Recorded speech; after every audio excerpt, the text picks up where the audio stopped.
আব্দুল্লাহর বেটা মুহাম্মদ, এই মুহাম্মদকে যদি দায়িত্বটা দিতে পারো তাহলে আমার মনে হয় ভালো হবে। কারণ মক্কার মানুষেরা আমার ভাতিজাকে সবাই ভালোবাসে। আর আমার বাড়িতে যতদিন আছি কোনোদিন আমার ভাতিজা মিথ্যা কথা বলে নাই। আমার ভাতিজা হলো সত্যবাদী। জোরে বলুন সুবহানাল্লাহ। এ আমার বাবাজিরা, সোনা মানিকেরাও, খাদিজাতুল কুবরা বলল তাহলে আমি প্রস্তাবটা গ্রহণ করে নিলাম। আবার নবীকে জানো আবু তালিব নিয়ে চলে আসলো। হযরতে খাদিজাতুল কুবরা জানো ওই জায়গাতে মালপত্র জানো পৌঁছে দিলেন। ওগো মুহাম্মদ, আপনি শুনে রাখো, আজ থেকে নিয়ে আজকে আবু সুফিয়ান এদেরকে আমি দায়িত্ব দিতাম মালের, কিন্তু এদের সুপারভাইজার হিসাবে যার নাম হলো মাইসারা, এই মাইসারা আবার হলো বড় বান্ধবী, ভালো বান্ধবী, একে আমি কাফেলার সর্দার বানিয়েছিলাম। আজকে থেকে মাইসারা থাকবে না, এই মাইসারা জায়গাতে মুহাম্মদ আমি তোমাকে দাঁড় করিয়ে দিলাম, এই কাফেলা তোমাকে সর্দার বানাইয়া দিলাম। এই সমস্ত খাদিজার মালের দায়িত্ব আমি আপনাকে দিয়ে দিলাম। আবার নবী যখন দায়িত্বটা পালন করার জন্য কাফেলা নিয়ে বের হয়ে গেছিল, ওই জায়গাতে আবু সুফিয়ান জানো বলছেন বলে খাদিজা আমি একটা কথা বলবো, ও খাদিজা শুনে রাখো, যাকে তুমি মালের দায়িত্ব দিলে, আমাদের যাকে লিডার বানিয়ে দিলে, আমাকে যাকে সর্দার তুমি বানিয়ে দিয়েছ, খাদিজা এটা হলো আব্দুল্লাহর বেটা মুহাম্মদ, যার আব্বা নাই দুনিয়ায় ইন্তেকাল করে গেছিল। এটা হলো আবু তালেবের ভাতিজা, যাকে তুমি দায়িত্ব দিয়েছ খাদিজা। এই ছেলেটা কোনোদিন স্কুলে লেখাপড়া করে না, এই ছেলেটা হিসাবপত্র কেমন করে করবে, যাকে আমরা অজ্ঞ বলি, মূর্খ বলি, আর মূর্খ মানুষকে দায়িত্বটা দিলে ভালো পালন করতে পারে না, এটা আবু সুফিয়ানের ধারণা। খাদিজা বলছে আবু সুফিয়ান শোনো, আমি যে যাকে লিডার বানিয়ে দিলাম এটা আমি খাদিজা বানিয়েছি, আমার মালের দায়িত্ব যাকে দিয়েছি তোমাদেরকে চিন্তা করতে হবে না, তাকে নিয়ে মন্তব্য করতে হবে না, আমি মুহাম্মদকে জানি এটা ভালো ছেলে আর দায়িত্বটা ভালোভাবে পালন করবে। আমার খাদিজাতুল কুবরা নাম ডিক্লেয়ার করে দেওয়া হলো। কাফেলা নিয়ে আমার নবী যখন বের হয়ে গেলেন, কিছুটা দূরে যখন যাওয়ার পর একটা রাস্তা দেখতে পাওয়া যায়, তিনমুখী রাস্তা দেখা যায়। ওই মুলকের সামনের দিকে বাবা আমার নবী মাল নিয়ে রওনা হবেন। তিনমুখী রাস্তার মধ্যে আমার নবী বলছেন এ কাফেলারা তোমরা দাঁড়িয়ে যাও। যখন কাফেলা দাঁড়িয়ে গেছিল, ওগো মুহাম্মদ কি ব্যাপার আপনি বলুন, এই জায়গাতে কেন আপনি দাঁড়িয়ে গেলেন না? তিনি নবী আমার বলতে আছেন বলে শুনে রাখো, আমরা অনেক দিন ধরে তোমরা ব্যবসা করো, এই রাস্তা দিয়ে যাও, কিন্তু আমি সোজা রাস্তা যাব না, আমি মুহাম্মদ আজকে তোমাদের রাস্তা পরিবর্তন করব। জোরে হবে না সুবহানাল্লাহ। রাস্তা পরিবর্তন আমার নবী কেন করবে? এ বাবা আমার নবী গায়েবের সংবাদ দেনেওয়ালা করে আল্লাহ এই পৃথিবীতে পাঠিয়েছে। আজকে কলোনি গ্রামে আজকে তার প্রমাণ দিতে চাই। ওই সময় যেমনি নবী আবার রাস্তা পরিবর্তন করবে না, আবু সুফিয়ান বলতে আছেন না, ওরে কাফেলারা শুনে রাখো, দেখো আমি খাদিজাকে এই জন্য বলেছিলাম এই মূর্খ মানুষ দিয়ে নেতৃত্ব হবে না। আজকে আমরা যে রাস্তা দিয়ে কোনোদিন আমরা যাই না, আর এই রাস্তা দিয়ে মুহাম্মদ আমাদেরকে নিয়ে যাবে, এই জন্য আমরা কোনোদিন ওই রাস্তায় যাইনি যে রাস্তায় আমাদের ভয় হয়, আমাদের মালগুলো ডাকাতি হয়ে যায়, মানুষেরা চিন্তাই করে নাই, এই জন্য আমরা ওই রাস্তা দিয়ে যাই না। আর ওই মুহাম্মদ দেখো ওই রাস্তা দিয়ে আমাদেরকে নিয়ে যায়। আবু সুফিয়ান এটা হলো তোমার ধারণা, কিন্তু আমার নবী কেন যাই রে বাবা? ও আমার সোনা মানিকেরা, ওই রাস্তা দিয়ে যাই। আর আবু সুফিয়ান বলতে আছেন ও মাইসারা, দেখো দেখো আজকে আমাদের জানের খাতরা আছে, তুমি একটু বারণ করে দাও মুহাম্মদকে। মাইসারা বলছে বলে না, আমি যদি আজকে বারণ করতে যাই আমার চাকরি থাকবে না। জোরে বলা যাবে না সুবহানাল্লাহ। এই মুহাম্মদকে খাদিজাতুল কুবরা লিডার বানিয়ে দিয়েছে, সুপারভাইজার বানিয়ে দিয়েছে, যাকে বানিয়ে দিয়েছে এটাই চূড়ান্ত সিদ্ধান্ত হবে। আবার নবীর আদেশ করলেন, বলে চলো। কাফেলা যখন চলে যায় আমার নবী আগে আগে যায়। ওই সময় যেন দেখা যায় রাস্তায় যেন একটা উটের দল বসে আছে, জোরে বলা যাবে না, ওই রাস্তা ঘিরে যেন বসে আছে। আবার নবী যেন ওইখানে নবী আমার দাঁড়িয়ে গেলেন, যেমনি আমার নবী দাঁড়িয়ে যাওয়া ওই জায়গায় উঠে যেন একে একে আসে, আর আমার নবীর কানে যেন মুখ লাগায়া যেন কে কথা বলে, আর নবী কি সালাম জানিয়ে পায়ে চুম্বন করে যেন একে একে ওটগুলো জঙ্গলের দিকে রওনা হয়। আবু সুফিয়ান দেখে আশ্চর্য হলো, মাইসারা দেখে আশ্চর্য হয়ে যায়। আমরা যে রাস্তায় জীবনে কোনোদিন আসি না, ওগো মুহাম্মদ, আজকে তুমি রাস্তায় আসলে আমরা আশ্চর্য জিনিস দেখিলাম, আমরা জীবনে কোনোদিন দেখিনি। আজকে জঙ্গলের পশু আপনাকে সালাম জানাচ্ছি, জোরে বলেন না। ওরে আমার বাবাজিরা সোনাবানি কেরাও, মেসারা বলেন আমি যতক্ষণ পর্যন্ত গেলাম আর যাবার পরে দেখে যারা মুহাম্মাদের মাথার উপরে ওই সময় ছায়া করে আছে রৌদ্র, জোরে বলুন সুবহানাল্লাহ।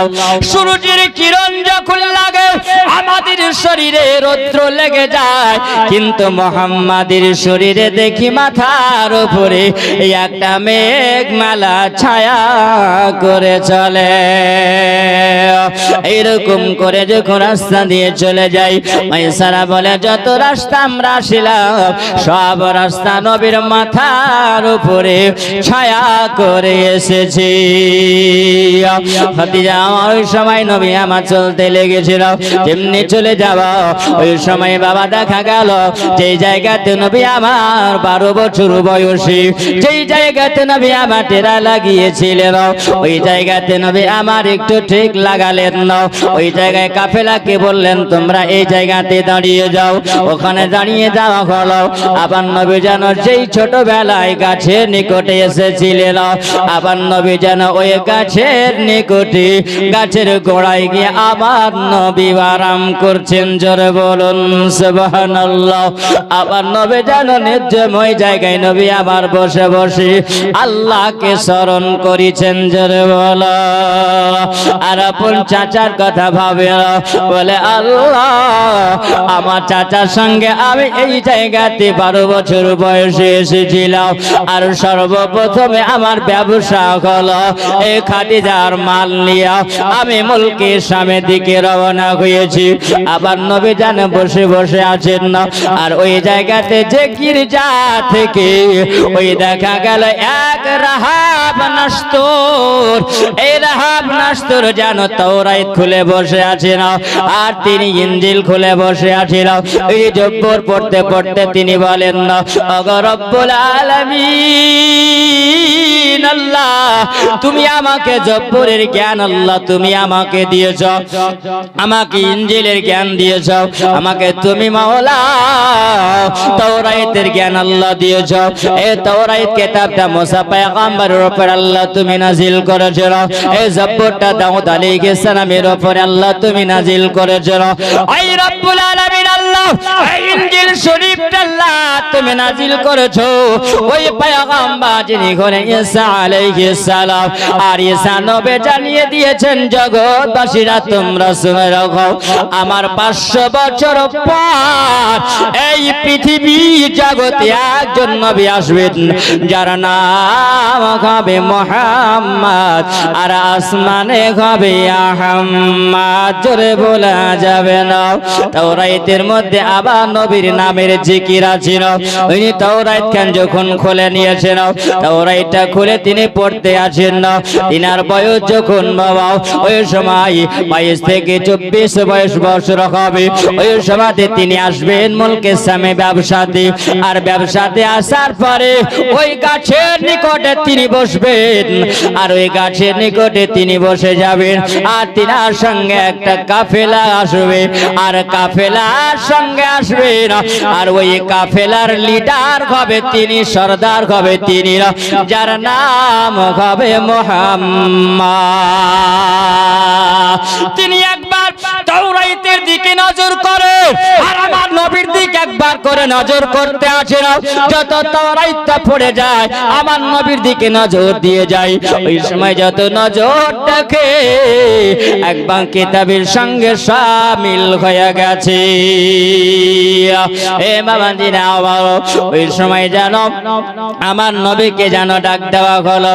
আমার নবীকে ডেকে নিয়ে আসার পর ওই সময়তে যেন ওই রাহাব নাস্তুর বলতেছেন, ওগো মুহাম্মদ আমি আর বুঝতে দেরি নাই, আপনাকে কয়েকটা প্রশ্ন করব, আপনি প্রশ্নের জবাবটা দিয়ে দিবেন না। আবার নবীকে যেমনি জিজ্ঞাসা করা হলো রাহাব নাস্তুর বলল সব প্রশ্নের উত্তর নবী দিয়েছেন। জোরে বলুন সুবহানাল্লাহ।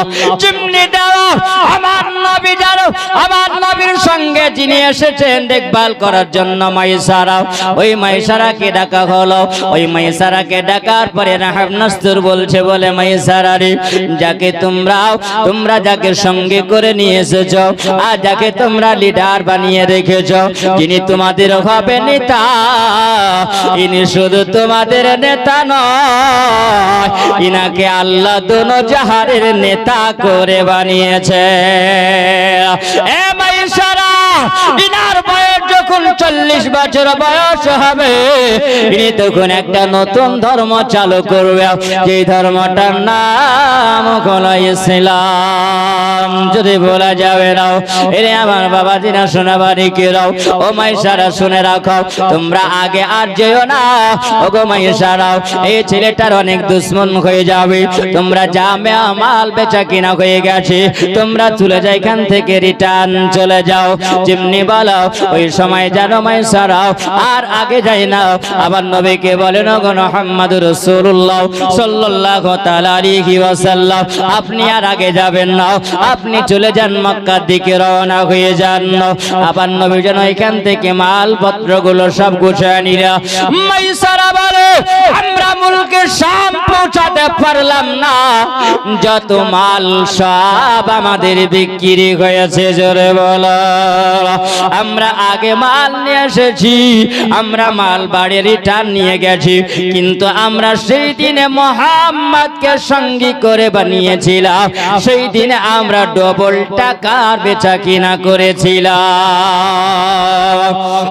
আমার নবীকে নিয়ে যখন চলে আসা হলো হযরতে খাদিজাতুল কুবরা তিনি বলতে আছেন ওই রাত্রি বেলাতে যেন খাদিজা যেন স্বপ্ন দেখেছেন। জোরে বলো না এ খাদিজা ছাদের উপরে উঠে গিয়া আপন বাড়ি ছাদের উপরে যেন দেখতে আছে আমি যে স্বপ্নটা দেখলাম এই স্বপ্নের মানেটা কাকে জানবো, কার কাছে গিয়ে আমার স্বপ্নের মানে জানা যাবে। হযরতে খাদিজাতুল কুবরা যেন ছটপট করতে আছেন না। আবার নবী যেন টুকটুক টুকটুক করে আমার নবী চলে আসছেন। আবার নবী যখন পৌঁছে গেলেন হযরতে মাইসারা তিনি বলছেন খাদিজার বাড়ি যাবার আগে আমি ওই সময় যেন ওই কাফেলার আগে চলে এসেছিলাম, আর আমি আগে চলে আসার পরে খাদিজাকে বলেছিলাম ওগো খাদিজা আজকে যাকে তুমি আমাদের লিডার বানিয়েছিলে, যাকে তুমি আমাদের সঙ্গে বানিয়েছ, যাকে নেতা বানিয়েছ, ওই নেতা যেন দেখলাম যা জীবনে কোনোদিন দেখিনি। জোরে বলুন সুবহানাল্লাহ। খাদিজা বলছে মাইসারা কি দেখেছো বলো? বলছে খাদিজা আমার নবীকে নিয়ে যখন আমরা রওনা হলাম রাস্তায় আশ্চর্য জিনিস দেখেছি। ওটাও মাইসারা বললেন ও খাদিজা যে ছেলেটাকে আমাদের সঙ্গে বানিয়েছ ওই ছেলেটার মাথার উপরে দেখি একটা মেঘমালা ছায়া করে গেছে। খাদিজাকে বলে ও খাদিজা শোনো, যাকে আমাদের সরদার বানিয়েছ, এত সুন্দর তার আদর্শ আমরা কোনদিন দেখি না। এই কথাগুলো বলতে বলতে যেন আমার নবী যেন খাদিজার গৃহে চলে এসেছিল, খাদিজার বাড়ি পৌঁছে গেছিল, সব মালগুলো দিয়ে দেওয়া হলো। খাদিজাতুল কুবরা বলছেন, না যখন তোমাদের মাল বেচা কিনা হয়ে গেছে, এই জন্য আমার ব্যবসাটা আজকে বড় সাকসেস হয়েছে, আমার সফল হয়ে গেছিল। ওগো মুহাম্মদ, আমি খাদিজা আপনার উপর এত খুশি হয়ে গেছি, আপনাকে আমি একটা ওট আমি দিয়ে দিলাম। আবার নবীকে জানো খাদিজা একটা ওট দিয়েছিলেন, আর কিছু পয়সা নবীকে আমার দিয়েছিলেন। আবার নবী জানো ওই সময় উটটা নিয়ে গেলেন, আর মাল পয়সা গুলো নিয়েও আবার নবী জানো বুকের সঙ্গে জড়িয়ে ধরে। আমার নবী গো দুঃখে ভরা নিয়ে আমার নবী রাস্তায় চলছেন, জোরে বলুন সুবহানাল্লাহ। এই নবী যখন রাস্তায় চলে যায়, আবু তালেবের বাড়ি আমার নবী পদার্পণ করলেন, চাচার বাড়ি গেলেন, আর যাবার পরে মোটটাকে রেখে দিও। আবার নবী যেন পকেট থেকে আমার নবী যেন এ সময় ওই পয়সাগুলো বের করে মা হালিমা, মা ফাতেমা বিনতে আসাদ ডাক দিয়েছেন। নবী আমার বলছেন, ও গো মা চাচিমা, আমি মোহাম্মদ আপনার ভাতিজা এসেছি, মা তোমার আঁচলটা একটু দাও, জোরে বলুন। কারণ বাবা এই মায়ের আঁচল জীবনে কোনোদিন পাওয়া যাবে না যদি মা হারায়া যায়। আবার নবী জানো ডাক দিলেন, ওই সময় ফাতেমা বিনতে আসাদ আবার নবী ডাক দিয়েছেন, চলে এসেছিল। আবার নবী যেন পকেট থেকে পয়সাগুলো আমার নবী বের করে মা ফাতেমা বিনতে আসাদকে যেমনি দিলেন, আর আমার নবীর চোখ দিয়ে পানি ঝরছে না। আবার নবীর চোখ এই জন্য পানি ঝরে যায়, এই জন্য আবার নবী কাঁদতে আছেন, বলে আল্লাহ, আর যদি আমার মা আমিনা যদি বেঁচে থাকতো, তাহলে আমার প্রথম ব্যবসার ইনকামটা আমার মায়ের কোলে আমি তুলে দিতাম। আবার নবী দুঃখ ভরা নিয়া আবার নবী যেন চোখের পানি ঝরাছিল। আবু তালেব সঙ্গে এসেছেন, আসার পরে বলছে, ভাতিজা তুমি কেন চোখের পানি ঝরাও? কারণ আমার কলেজ আজকে ঠান্ডা হয়েছে, আমার আজকে দুঃখ নিবারণটা দূর হয়ে গেছিল। ও ভাতিজা কেন তুমি চোখের পানি ঝরাও? আমার তো এখন আনন্দের সময়, কেন এই জন্য আমি তোমাকে একটা ব্যবসার সঙ্গে জড়িত করাতে পেরেছি। আমার নবী যেন বলছে, বলে চাচা আমি এই জন্য কেঁদে যাই, আমার আব্বা আব্দুল্লাহ যদি বেঁচে থাকতো, তাহলে আজকের প্রথম ব্যবসার পয়সাটা আমার আব্বার হাতে আমি দিতে পারিতাম। এই জন্য চাচা আমার চোখের পানি ঝরে যায়। আমার নবীকে জানাবো তাহলে একবার বুকের সঙ্গে তিনি জড়াইয়া ধরলেন, আর চোখের মোটা পাল আঙুল দিয়া জানাও চোখের পানিটা মুছাইয়া দিলেন।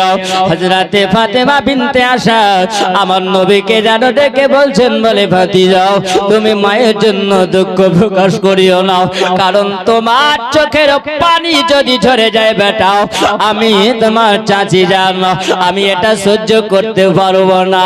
ও বেটা মুহাম্মদ তুমি চোখের পানি ঝরায়ো না। আবু তালেব আমার নবীকে বুকে জড়িয়ে ধরে আল্লাহর কাছে ফরিয়াদ করে, গো রব্বুল আলামিন, আল্লাহ আমার ভাতিজার যদি আরেকটা আমি ব্যবসা আমি আরেকটা ব্যবস্থা যতক্ষণ না করতে পারবো আমার কলেজা ঠান্ডা হবে না। কেন? এই জন্য তিনি বলছেন, আমার ভাতিজা জওয়ান হয়ে গেছে, এখন একটা যদি সুন্দর নারী দেখি তার বিবাহ দিয়ে দিতে হবে, জোরে বলা যাবে না সুবহানাল্লাহ। এই সময় আবু তালেব তিনি মনে মনে চিন্তা করেন, ওইদিকে খাদিজাতুল কুবরার মন যেন ছটফট করে, আমার নবীর মহব্বত জন্মে গেছে। আল্লাহর না হবে নারের না হবে গো, আপনি নবী আমার জীবনের জীবন। আল্লাহর না হবে নারের না হবে গো, আপনি নবী আমার জীবনের জীবন। দেখে আপনার মাঝে যা আরে পাগল গেল খাদিজা। জোরে হবে না মহব্বতে বলেন সুবহানাল্লাহ। দেখে আপনার মাঝে যা আরে পাগল গেল খাদিজা। আরে নিজের হাতে সঁপে দিলা, আরে নিজের হাতে সঁপে দিলা জীবন আর জৈবন। আল্লাহর নবে হে নরে নবে গো, আপনি নবে আমার জীবনের জীবন। আপনি আমার জীবন সাথী, অন্ধকার কবরের বাতি, আপনি নবী আমার নির্জনের একজন। আল্লাহর নবে হে নরের নবী গো, আপনি নবী আমার জীবনের জীবন। ওই সময় খাদিজাতুল কুবরার মন যেন ছটফট করতে আছিল। ওই সময় ডাক দিয়েছেন বলে মাইসারা গো, তুমি একবার আমার কাছে এসো। খাদিজাতুল কুবরাকে জানো, খাদিজাতুল কুবরা যেন ডাক দিলেন না। মাইসারা বলছেন বলে খাদিজা আমাকে ডাক দিয়েছো বলো। বলে হ্যাঁ। বলে কি খবর বলো। বলে খাদিজা বলতেছেন বলে মাইসারা আমার মনের ভিতরের খবর যেন কেমন করে, আমার যে ভালো লাগে না। মাইসারা বলছেন কেন আপনাকে ভালো লাগে না, কি হয়েছে বলো। বলছে বলে মাইসারা তুমি ওই মুহাম্মাদের ভালো করে ঠিকানাটা তুমি জানো। এ মাইসারা ওই মুহাম্মাদের ঠিকানাটা তুমি আমাকে দাও। বলছে গো খাদিজা হঠাৎ করে কেন তুমি মুহাম্মাদের ঠিকানা নিতে যাও। বলতে আছেন বলে শোনা মাইসারা ওই মুহাম্মাদের ঠিকানাটা তোমাকে নিতে বলি, তুমি তাড়াতাড়ি করে নাও। বলছে খাদিজা কোনো অসুবিধা নাই, আমি তার সমস্ত কিছু ঠিকানা তোমাকে দিয়ে দেব। আর মায়ের নাম হলো আমিনা, মুহাম্মাদের বাপের নাম হলো আব্দুল্লাহ, আর ওনার বাপ নাই দুনিয়াতে মারা গেছেন, ইন্তেকাল করে গেছিল। অবতার আম্মা নাই দুনিয়া ইন্তেকাল করে গেছিল। তিনার দাদু হলো আব্দুল মুত্তালিব, আর তিনার চাচা হলো আবু তালিব। তিনার আব্দুল মুত্তালিব তিনি ইন্তেকাল করে গেছিল।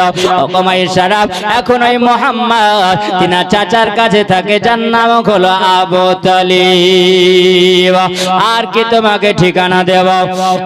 বলছে খাদিজাতুল কুবরা জানো তার মুখটা যেন মাইসারার কানের কাছে নিয়ে গেছে। কানের কাছে নিয়ে যাওয়ার পরে ফিস ফিস করে বলতে আছে না ও মাইসারা মনের কথা তুমি কাউকে বলো না, ওই মুহাম্মাদের সঙ্গে জানো আমার সঙ্গী হওয়ার সাদ জেগেছে। জোরে বলো। মাইসারা যেন চমকে উঠে বলে ও গো খাদিজা এই দেশের কত ধনী ধনী মানুষেরাও আপনাকে বিয়ের প্রস্তাব দিল, খাদিজা তুমি কোন বিয়েতে রাজি হলে না। ওই ছেলেটার আব্বা নাই, ওই ছেলেটার মা নাই, ওই ছেলেটার দাদু নাই, ওই ছেলেটা হলো এতিম, তার বাড়ি নাই, তার ঘর নাই, কোনো সম্পদ নাই বলো। আর ওই ছেলেটাকে তুমি বিয়ে করার জন্য প্রস্তাব দাও।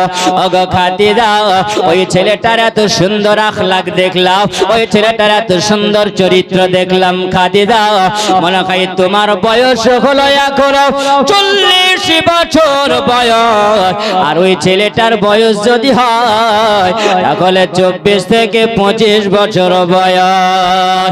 এটা আমার অনুমানিক করে আমি মাইসারা বললাম মনে হয় তোমাকে বিয়ে করবে না। খাদিজাতুল কুবরা বলছে মাইসারা একবার কমসে কম লাইনটা তো করা যাক, রাস্তা করা যাক।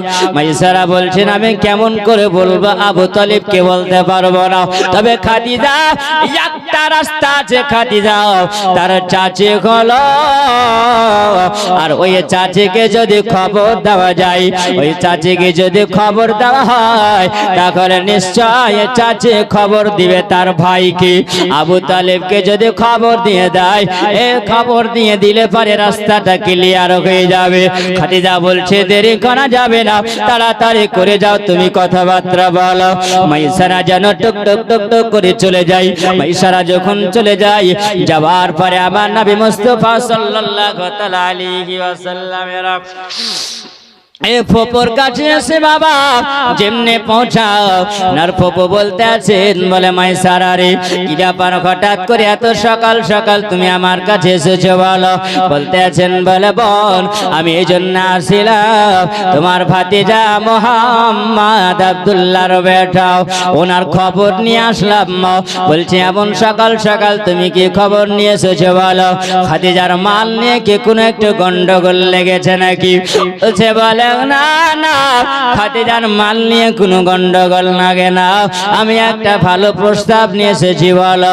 ওই খাদিজা বিয়ের প্রস্তাব পাঠিয়েছে, তোমার ভাই আবু তালেবকে যদি বলো আর তোমার ভাতিজা মুহাম্মাদের সঙ্গে যদি কথা বলো, আমাকে একটু ফাইনাল তুমি জানাবে।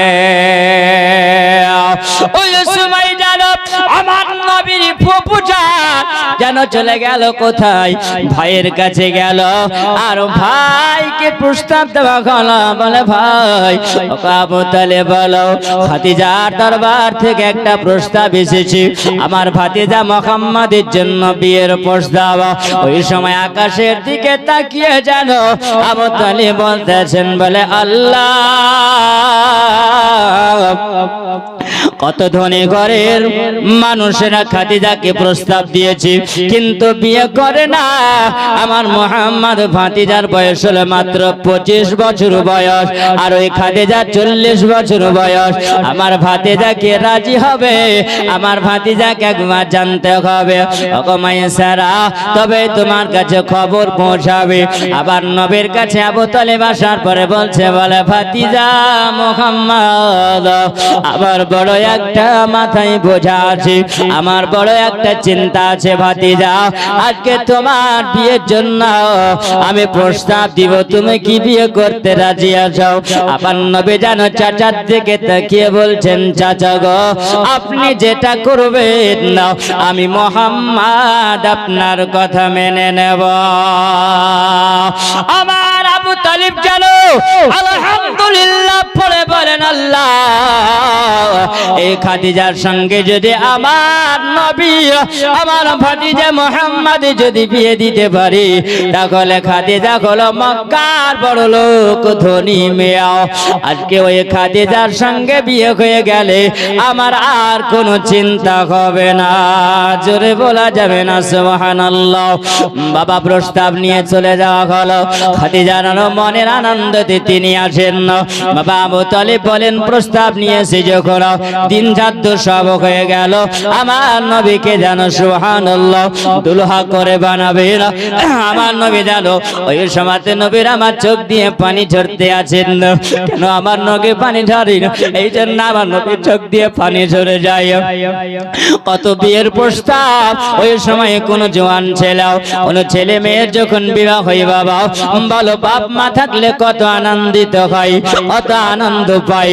ওই সময় আবার নবী জানো ওই আনন্দতে কাঁদে না, আমার নবী কাঁদতে আছে গুনাহগার উম্মতির জন্য। জোরে বলো এ মুসলমান বাবাজিরা আমার সোনা মানিকেরা আমার নবী যেন কাঁদতে আছেন না। আর ওই সময় আবু তালেব আমার নবীকে বলছেন ভাতিজা এখনো হলো তোমার আনন্দের সময়, বলো ভাতিজা তুমি কেন কাঁদো? তিনি বলতে আছেন আমার চাচা জানো আমি এই জন্য কাঁদতে আছি না, আমার গুনাহগার উম্মত উম্মতিকে মনে পড়েছেন, জোরে বলুন সুবহানাল্লাহ। ওরে আমার বাবাজিরা সোনা মানিকেরা আবু তালেব তিনি ভেবেছেন মনে হয় তার আব্বা নাই আর মা নাই, তার জন্য হয়তো নবী কাঁদে না। আল্লাহ জিবরিল আমিন আলাইহিস সালামকে বলেন ওগো নবী আপনি যে আজকে বিবাহ করতে যান আর এই বিবাহতে আল্লাহর আসমানের ফেরেশতারা খুশি মানায়, জোরে বলা যাবে না। এ মুসলমান হযরত খাদিজাতুল কুবরার বাড়ি থেকে আমার নবী যখন দুলহাসিজি আমার নবী রওনা হয়েছিল, বর যাত্রী নিয়ে যখন চলে যাওয়া হলো ওই জায়গাতে যাবার পরে আমার নবী খাদিজাতুল কুবরার সঙ্গে যখন বিবাহ হবে বাবা আমার নবী খাদিজাকে মোহরানা দিয়েছিলেন, জোরে বলেন আমার খাদিজাকে মোহরানা আদায় করেছিলেন। আমার নবী 20টা উট দিয়া খাদিজার মোহরানা আদায় করেছিলেন, জোরে বলেন। এ খাদিজার সঙ্গে আমার নবী যখন বিবাহটা কমপ্লিট হয় ওই জায়গাতে বিবাহর খুতবা পড়া হলো সুন্নাত। ইব্রাহিম আলাইহিস সালামের দিনের উপরে আমার নবীর খুতবা পড়া হয়েছিল। প্রথম খুতবাটা হযরত আবু তালেব তিনি দাঁড়িয়ে তেলাওয়াত করলেন। হযরত খাদিজাতুল কুবরার চাচাতো ভাই ওয়ারকা বিন নাওফিল যিনি তাওরাতের পণ্ডিত ছিলেন, যিনি জব্বুরের পণ্ডিত ছিলেন, যিনি ইনজিল শরীফের পণ্ডিত ছিলেন, তিনি বলেন শুধু পড়তে পারিতাম না, আল্লাহ আমাকে এত জ্ঞান দিয়েছিলেন আমি পড়ে মানেও করে দিতে পারিতাম। তিনি দ্বিতীয় খুতবাটা পড়ে আমার নবীর বিয়েটা কমপ্লিট করলেন। যেমনি কমপ্লিট করা খাদিজাতুল কুবরা বলেন আমি সেই দিনে মুহাম্মাদের সঙ্গে বিবাহ কমপ্লিট হলো। আর সেই দিনে যত বরযাত্রী এসেছিল সব বরযাত্রীর জন্য আমি খানার ব্যবস্থা করেছিলাম, জোরে বলো ওগো মুহাম্মদ। বিয়ে যখন কমপ্লিট হয় এবার ওই জায়গাতে বলো ওই পালকিতে নবীকে আর খাদিজাতুল কুবরাকে ওই জায়গায় পালকিতে বসিয়ে রাখা হলো। সবাই যেন বলতে আছেন না আজকে মুহাম্মাদের সঙ্গে খাদিজাতুল কুবরার বিবাহ হয়ে গেল, তোমরা পালকি কে নিয়ে যাবে বলো? আবু তালিব এলান করো আবার যে ওই জায়গায় রোকায়া ওয়ারকা বিন নাওফিল তিনি বলতে আছেন এই এমন জনা পালকি নিয়ে বহন হবে যাদের কোনো পাপ নাই গুনাহ নাই, জোরে বলে বাবাজিরা আমার সোনা মানিকেরাও আমার নবীর পালকি নিয়ে যাবে। কয়জনা পালকি নিয়ে গিয়েছিল জোরে বলুন সুবহানাল্লাহ। পালকির পায়া কয়টা হয় জোরে বলবেন? পালকির পায়া কটা হয়? পালকির পায়া হলো 4টা পায়া, তাই না? 2টা হলো আগে আর 2টা হলো পিছনে। 4 জনা ব্যক্তি বহন করবে পালকি নিয়ে যাবে।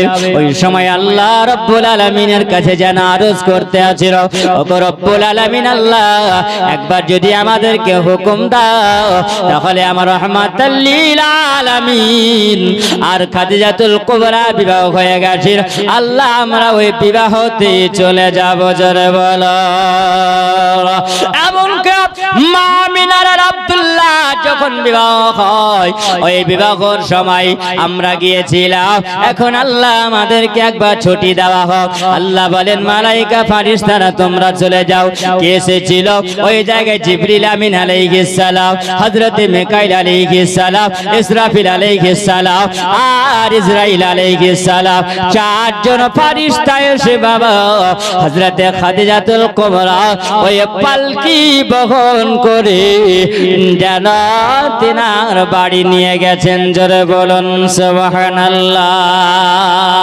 আমার বাবাজিরা সোনাবানি কেরাও হযরতে খাদিজাতুল কুবরার সঙ্গে আমার নবী যখন বিবাহ কমপ্লিট হয়ে গেছিল, আমার নবী যখন বাবা খাদিজাতুল কুবরাকে নিয়ে চলে আসলেন, হযরতে খাদিজাতুল কুবরার সঙ্গে আমার নবীর সংসার যেন শুরু হয়েছিল।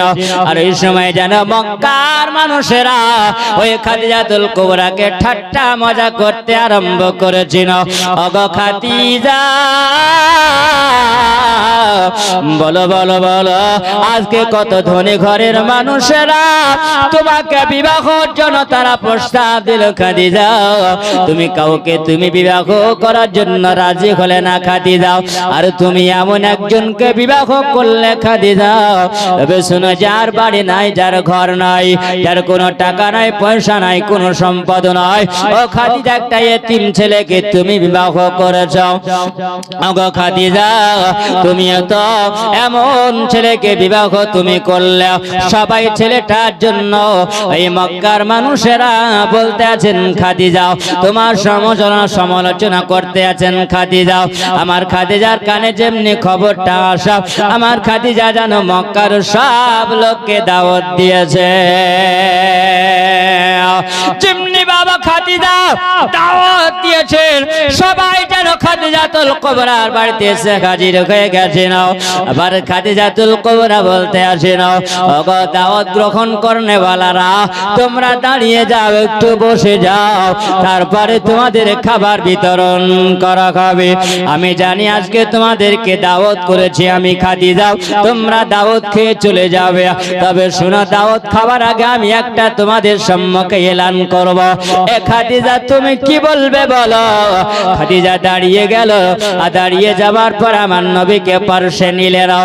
আমার নবীকে পার্শ্বে নেওয়ার পরে বলল, বলে মক্কাবাসীরা তোমরা শুনে রাখো, জেনে রাখো, দেখো আজকে আমার স্বামী মুহাম্মদকে তোমরা কোনদিন গরিব বলিও না, আর এতিম বলিও না, কারণ আজকে আমি খাদিজা আমার মুহাম্মদকে স্বামী বানিয়েছি।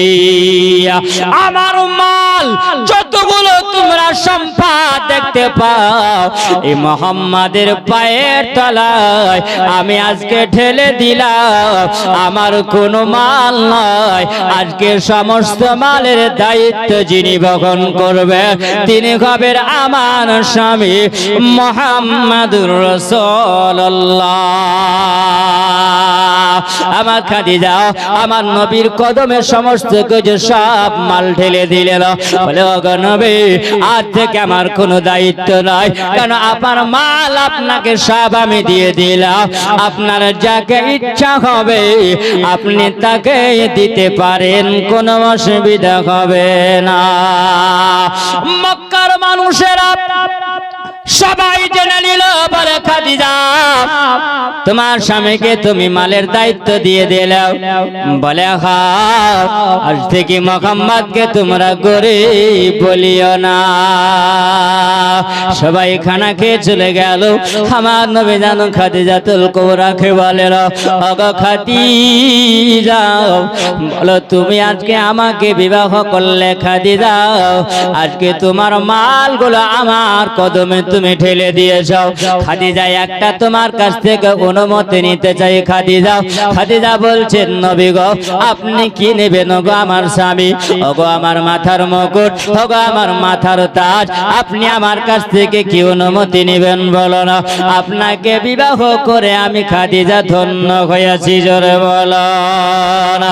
খাদিজার বয়স 40 বছর, আর নবীর বয়স হলো 25 বছর।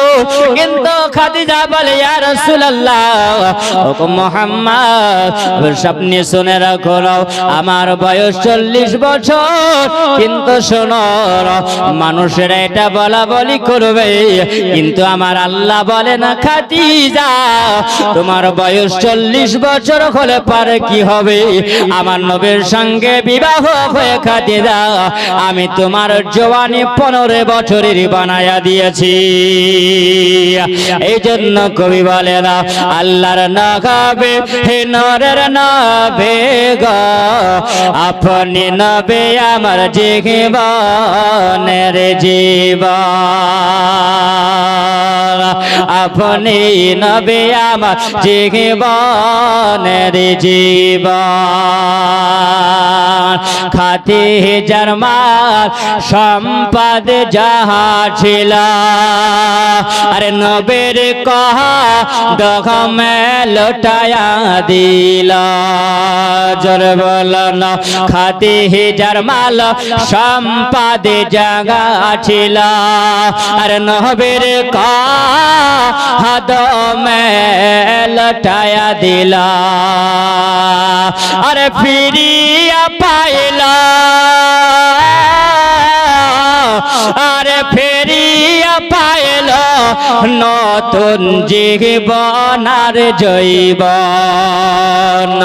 আল্লাহর নবী নরের নবী গো আপনি নবী আমার জীবনের জীবন, আপনি গিয়া আমার জীবন সাথী অন্ধকার কবরের বাতি, আপনি নবী আমার জীবনের জীবন। হযরত খাদিজাতুল কুবরা বলেন ও নবী আপনি কি বলবেন বলো, আমার নবী বলছেন বলে খাদিজা গো তোমার মাল সম্পদ আমার কদমে লুটাইয়া দিয়েছো, এটা তো সত্য খাদিজা, তুমি যদি একবার বলো খাদিজা তোমার এই মালগুলোকে কি আমি বিতরণ করতে পারি, জোরে বলো। খাদিজা বলে ইয়া রাসূলুল্লাহ আপনি যখন আমার নবী আপনি মালগুলো বিতরণ করবেন, এই মালের দায়িত্ব আমার আইনার নাই গো নবী, আপনার মাল আপনি এখন সব বিতরণ করতে পারেন, আমার খাদিজার কোনো অধিকার নাই, আপনার যাকে ইচ্ছা হয় আপনি তাকে মালগুলো আপনি দিতে পারেন। আবার নবী বলেন খাদিজা আল্লাহ আমাকে পৃথিবীতে সম্পদের জন্য আল্লাহ পাঠাই নাও, যে মানুষেরা অন্যায়ের পথে চলবে, যারা আল্লাহকে মানবে না, আল্লাহর পথের পথিক করার জন্য আল্লাহ আমাকে পৃথিবীতে পাঠিয়েছে, জোরে বলো। হযরতে খাদিজাতুল কুবরা যেমনি বলেছেন আবার নবী যেন মালগুলোকে নিয়ে আল্লাহর কাবা ঘরে চাতালে যাওয়ার পরে আবার নবী যেমনি ডাক দিয়েছিল, সবাই যেন ডাক শুনে আমার নবী ডাকে সাড়া দিয়া সবাই চলে আসার পরে আমার নবী যেন ওই সবারির জন্য ডাক দিয়া খাদিজাতুল কুবরার মালগুলোকে এক এক করে বিক্রি করে আমার নবী যেন এতিম গরিব দুঃখীর কাছে যেন আমার নবী পৌঁছে দিয়েছে। এতিম গালে মায়া মেনার কলে রহমত নেমে এলা, প্রসব পরে অশির ঝরে ও মাথে বলে কাঁদিল, অগর রহমত নেমে এলা, দুঃখী জনের ঘরে ঘরে দুঃখী জনের ঘরে ঘরে খাইনি খানাও কে তার সন্ধান করে।